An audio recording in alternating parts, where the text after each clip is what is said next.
तो हेलो दोस्तों, काफ़ी टाइम हो गया इस वीडियो को बनाने में एंड पिछले 5-10 दिन से काफ़ी बिजी था। कुछ पर्सनल वर्क थे, कुछ प्रोफेशनल वर्क थे।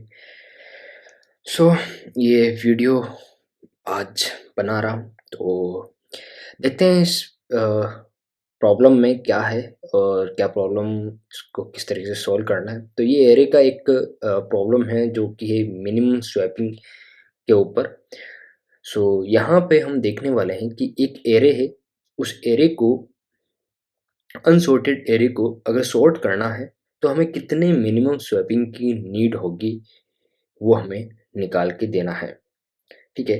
तो नॉर्मली जैसे कि हम सोचते हैं एंड जैसा नॉर्मली हम सॉर्टिंग करते हैं, तो उस तरीके से वो प्रॉब्लम को सॉल्व किया जा सकता है। लेकिन यहाँ पे ये प्रॉब्लम थोड़ी सी उसकी जो टाइम कॉम्प्लेक्सिटी है उसको रिड्यूस हमें करना है एंड थोड़ा एफिशिएंट हमें कोड लिखना है, एल्गोरिथम हमें लिखनी है, जिससे कि कितना भी बड़ा अगर एरे मिल जाए हमें तो उसको बहुत ही फ्रिक्वेंटली हम उसको सॉल्व कर सकें, हमारा एल्गोरिथम उसको सॉल्व कर सके। इसके बेसिस पे हमें ये प्रॉब्लम को सॉल्व करना है। ठीक है। आंसर जैसा कि हम नॉर्मली किस तरीके से हम प्रॉब्लम को सॉल्व करते हैं, एक जैसे कि यहाँ पे मैं एक एग्जांपल लेता हूँ।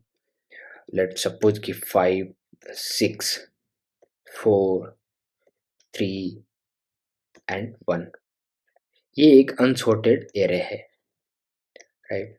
इस unsorted array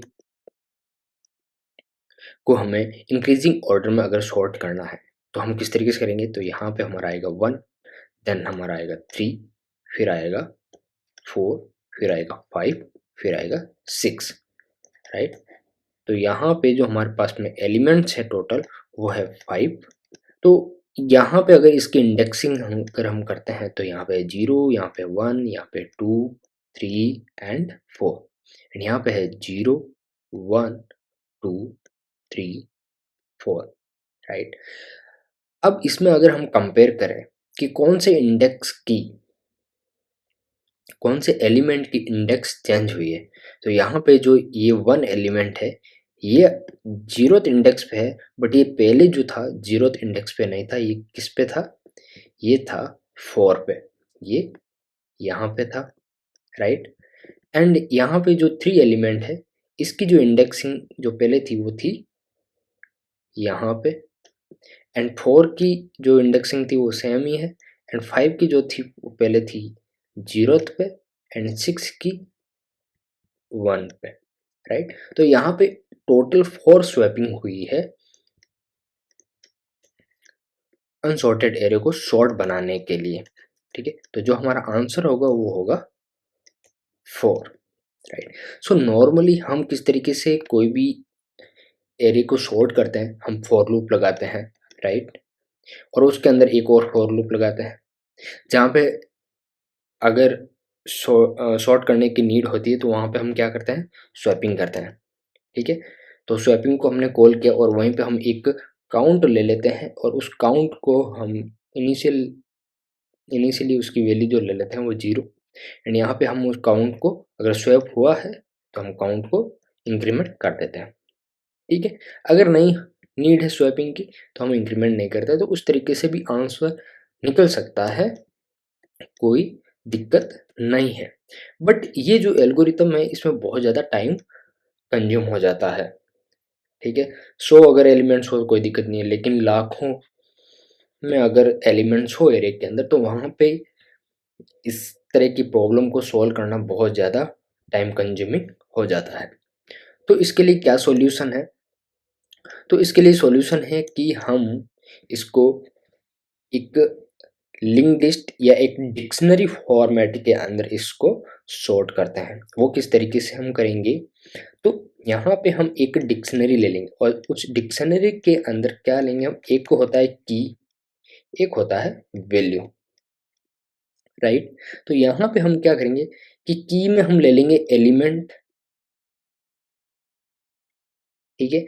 and second value में हम ले लेंगे कि उसकी इंडेक्सिंग पहले क्या थी। ठीक है। तो यहाँ पे हम एक इस तरीके से हम बना लेंगे एक वेरिएबल में हम स्टोर कर लेंगे कि वन वन जो था वो था फोर्थ इंडेक्स पे, 3 जो था वो था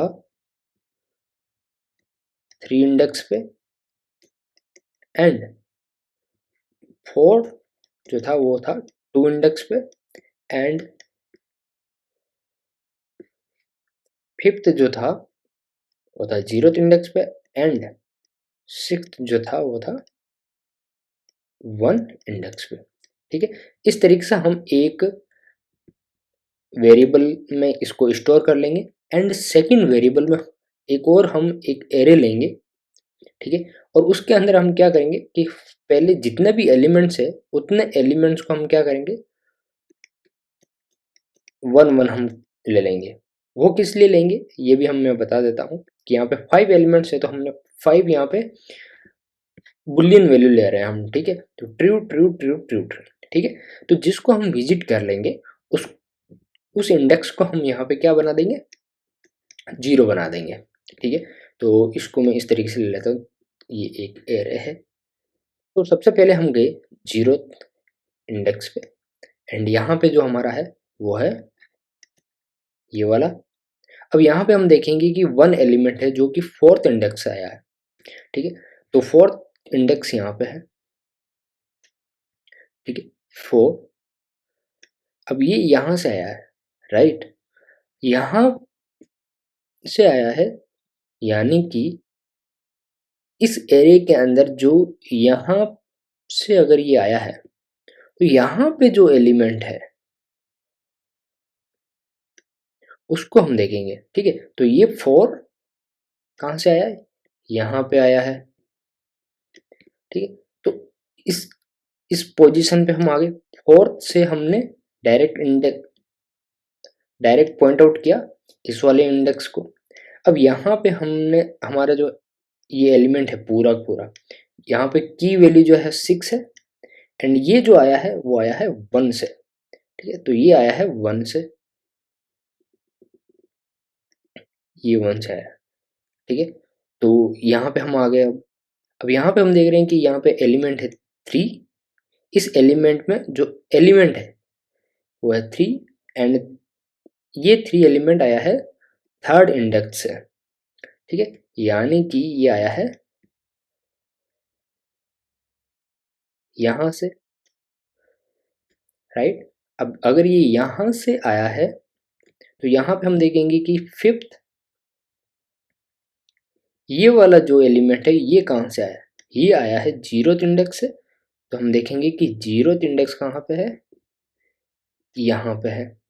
ठीक, अब ये इस तरीके से यहाँ पे आए, फिर ये क्या करेगा, ये चला जाएगा, ये देखेगा कि ये 4th इंडेक्स है तो ये 4th पे जाएगा, तो ये इस तरीके से क्या हो जाएगा, लूप चलने लग जाएगा, राइट।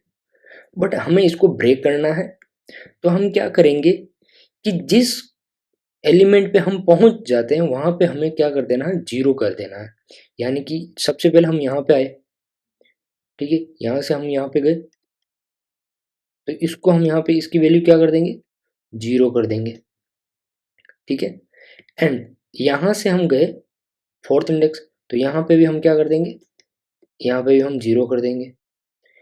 ठीक है, फिर 4th इंडेक्स से हम गए 1 पे, 4th इंडेक्स से हम गए यहाँ पे 1 है तो ये हम 1 पे यहाँ पे हम गए। ठीक है, तो यहाँ पे हम क्या कर देंगे, 0 कर देंगे। 1 से हम गए इंडेक्स नंबर 3 पे, तो 3 ये यहाँ पे है तो ये हम यहाँ पे क्या कर देंगे, 0 कर देंगे।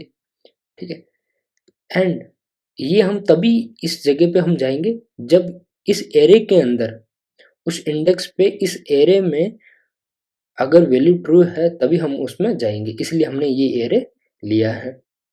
ठीक है, अब हम यहाँ पे आगे, यहाँ पे ये कह रहा है कि ये जो एलिमेंट है, ये 5th एलिमेंट ये आया है 0th इंडेक्स, तो हम जाएंगे 0th इंडेक्स पे। तो 0th इंडेक्स पे हम जैसे ही गए तो वहाँ पे हमने देखा कि ये ऑलरेडी हमने इसको चेक कर लिया है कि ये स्वैप हो चुका है। ठीक है, तो हम फिर से यहाँ पे नहीं जाएंगे। सो इस तरीके से हमने क्या किया, सारे के सारे जितने भी थे हमने चेक कर लिया कि एक ये स्वैप हुआ है एक ये स्वैप हुआ है, एक ये स्वैप हुआ है एंड एक ये स्वैप हुआ है, राइट। सो इस तरीके से यहाँ पे क्या आ जाएगा, 4 आ जाएगा। तो इसमें जो टाइम है वो बहुत ही कम लगता है स्वैपिंग को ढूंढने में कि कितने स्वैपिंग हुई है, राइट। फिर एक हमें यहाँ पे क्या लगाना है, सिर्फ एक फॉर लूप लगाना है, एक फॉर लूप एंड उसके अंदर हम क्या लगाएंगे, एक while loop. And while loop में क्या लगाएंगे, वो कंडीशन हम लगाएंगे कि जब तक ये ट्रू है तब तक हम इसको आगे से आगे इंडेक्स चेक करते जाओ कि कितने जो एलिमेंट है वो स्वैप हुए हैं, राइट। सो इस तरीके से ये फॉर लूप क्या करेगा, ये सबको जितने भी यहाँ इस एरे इस डिक्शनरी के अंदर जितने भी एलिमेंट्स है उन सबको चेक कर लेगा कि किन किन का स्वैपिंग हुआ है, ठीक है। एंड ये एरे चेक कर लेगा कि जिनका हमने काउंट कर लिया उसको दोबारा हमें काउंट नहीं करना है, राइट। सो ये बेस्ट प्रैक्टिस है, बेस्ट तरीका है इस प्रॉब्लम को सॉल्व करने के लिए। इस तरीके से अगर आप सॉल्व करोगे तो सारे के सारे टेस्ट केस पास नहीं होंगे, राइट। सो ये इस तरीके से प्रॉब्लम सॉल्व की जाती है। आप एक बार ट्राई करोगे, इसको समझोगे तो बहुत इजीली आपको समझ में आ जाएगा, ठीक है। एंड यहाँ पे ये जो प्रॉब्लम्स है इसको इस तरीके से आप देख सकते हैं। यहाँ पे ये सी शार्प में एक कोड लिखा हुआ है। तो यहाँ पे मैं क्या कर रहा हूँ कि ये एक एरे पोजीशन में यहाँ पे ले रहा हूँ एक वेरिएबल एंड उसके अंदर मैं स्टोर कर रहा हूँ उसकी वैल्यू एंड उसकी इंडेक्सिंग, ठीक है। ये वैल्यू हो गई एंड उसकी ये इंडेक्सिंग हो गई।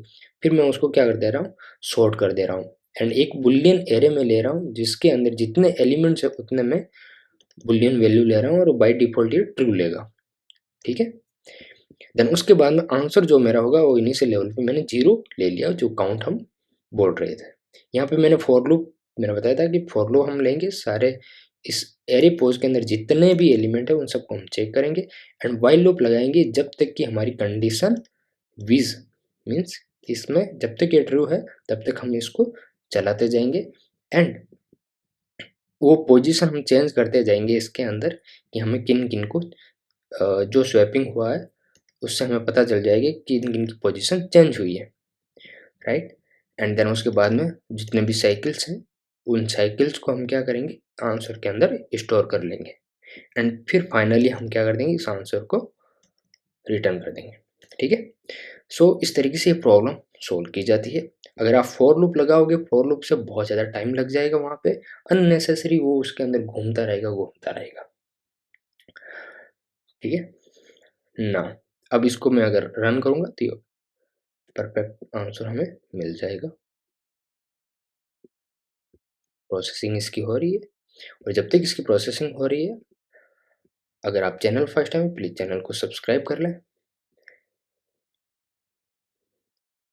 एंड अगर आपका कोई भी डाउट हो, कोई भी क्वेश्चन हो, कोई भी कंसर्न हो तो आप कमेंट कर सकते हैं, ठीक है। तो रन कोड किया तो जितने भी टेस्ट केस थे वो तीनों टेस्ट केस पास हो गए हैं एंड सबमिट पे सारे के सारे टेस्ट केस, यहाँ पे टाइम कॉम्प्लेक्सिटी चेक होती है सबमिट कोड पे, ठीक है। तो जैसे ही मैं यहाँ पे क्लिक करूँगा तो ये जितने भी टेस्ट केस है ये रन होंगे।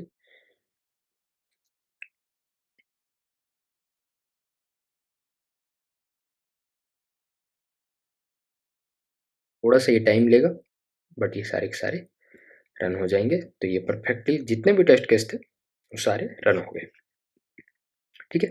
सो इस तरीके से इस प्रॉब्लम को आप सी शार्प में सॉल्व कर सकते हैं। मैं आपको अगर लॉजिक आपको समझ में आ गया किस तरीके से सॉल्व करना, तो आप किसी भी लैंग्वेज में इसको सॉल्व कर सकते हैं। सो आई होप आपको ये प्रॉब्लम समझ में आई होगी किस तरीके से सॉल्व करते हैं।